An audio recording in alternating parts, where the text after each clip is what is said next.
प्रथम कथा हल श्रीकृष्ण रागजात्रा এটা ধার্মিক और आध्यात्मिक এটা परम्परा এটা বিশ্বাস और परम्परा মাজতে দুধনৈবাসী ৰাইজে এই অনুষ্ঠানটো চলাই আহিছে বিগত সময়ছোৱাত আৰু এইবাৰ অসমৰ সাংস্কৃতিক জগতৰ এখন এটা বিশাল এটা নক্ষত্ৰ আছিল জুবিন গাৰ্গ নোহোৱা হৈ গ'ল যিকোনো কাৰণে হক নোহোৱা হৈ গ'ল আমাৰ মাজৰ পৰা গতিকে মই ভাবো এটা আধ্যাত্মিক চিন্তা পৰিৱেশৰ মাজত তেখেতৰ প্ৰতি শ্ৰদ্ধাঞ্জলি জনায়ো ৰাইজে অঞ্চলটোক শান্তি সম্প্ৰীতিৰ মাজেৰে আধ্যাত্মিক চিন্তা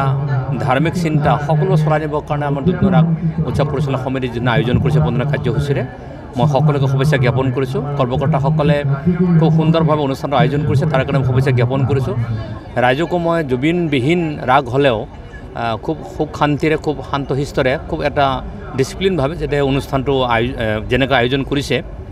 সেই ধৰণে তেখেতসকলে যাতে উপভোগ কৰে তাকে মই কামনা কৰিছোঁ আৰু আমি ভাবোঁ এনে ধৰণৰ কাম কাজবিলাকৰ মাজেৰেও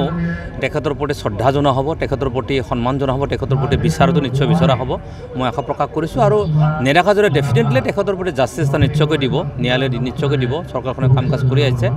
আৰু মই ভাবোঁ সকলোকে আহক আৰু ৰাগ উৎসৱটো